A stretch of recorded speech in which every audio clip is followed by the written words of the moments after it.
11,133명, 2019년 20대 청년이 일하다 다친 건수입니다. 65명, 2019년 20대 청년이 일하다 숨진 건수입니다. 매년 이렇게 많은 청년들이 꽃다운 나이에 일하다가 다치거나 숨을 거두는데요. 올해 평택항에서도 20대 청년이 일하다 숨을 거두는 일이 일어났습니다. 꽃이 흐드러지게 피고 새 생명이 시작되는 4월의 봄. 앞날이 창창한 청년 한 명이 생을 다했습니다. 지난달 22일 평택항에서 일하다가 숨진 이선호 씨의 얘기입니다. 이선호 씨는 가족에겐 살갑고 친구들에겐 다정한 평범한 대학생이었습니다.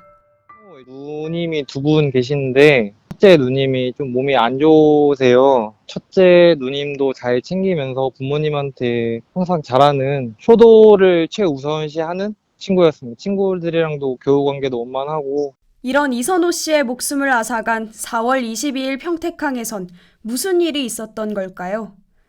저희 VOU에서 그날 평택항에서 무슨 일이 있었는지 알아보기 위해 평택항을 직접 방문했습니다. 이 평택항에서 23살 청년 이선호 씨가 아르바이트를 하다 300kg 컨테이너 날개에 깔려 숨졌습니다.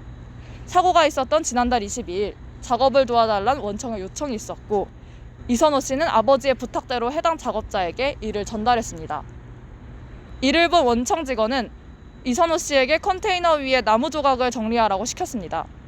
그런데 이선호 씨가 청소하는 줄 몰랐던 다른 기사가 지게차를 이용해 한쪽 컨테이너 날개를 접었습니다.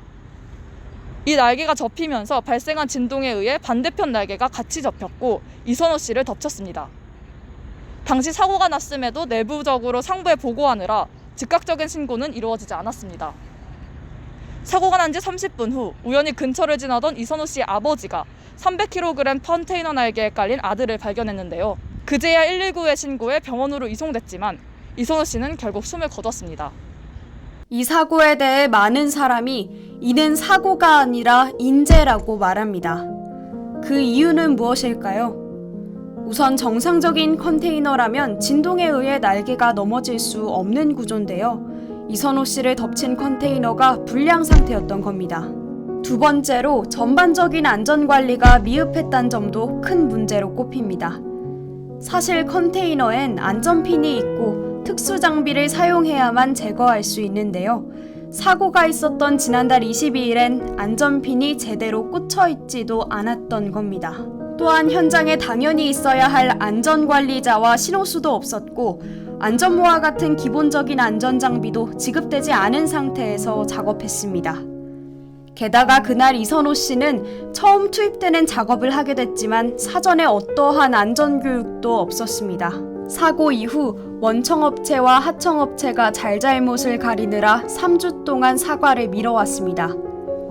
정부 부처인 해양수산부와 고용노동부에서도 각자의 권한과 책임을 확인하는 데 급급했고 제대로 된 대처를 하지 않았습니다.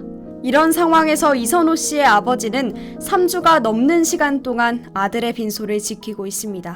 사실 이번과 같이 청년 노동자가 안전관리 미흡으로 인해 사고를 당한 건 어제 오늘 일만이 아닌데요. 지난 2016년 서울 구의역에서 하청업체 비정규직 노동자로 일하다 숨진 당시 20세 고 김모 씨, 2018년 충남 태안화력발전소 협력업체의 비정규직 노동자로 일하다 숨진 당시 24세 고 김용균 씨, 모두 안전관리 미흡으로 사고를 당해 목숨을 잃었습니다. 이렇게 더 주목받고 더 많이 알려지게 된 이유 중에 하나가 우리 같은 또래 친구들인데 이렇게 산업 현장에서 죽었다더라.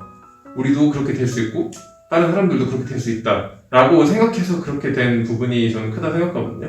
이런 일들은 특별한 경우가 아니라 20대 청년인 우리 모두가 겪을 수 있고 또 겪고 있는 문제입니다.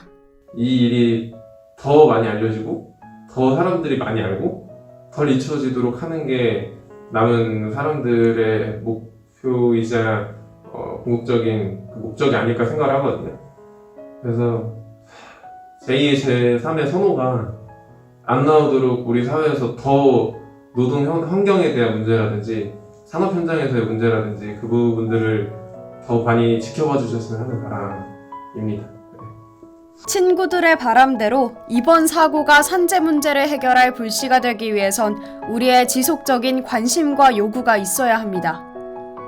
친구의 길고 긴 마지막 길을 배웅하는 이선호 씨의 친구들은 우리의 참여가 필요하다고 말합니다. 마지막으로 하고 싶으신 말이나 또 바라는 점이 있다면 무엇일까요? 바라는 점이요? 일단 젊은 나이에 친구가 세상을 떠났는데 이제 많은 분들께서 익숙해지고 그럴 수 있는데 그러시지 말고 한 번씩 관심도 가져주시고 그리고 이제 저희가 그 청원 글 이제 새로 올렸거든요.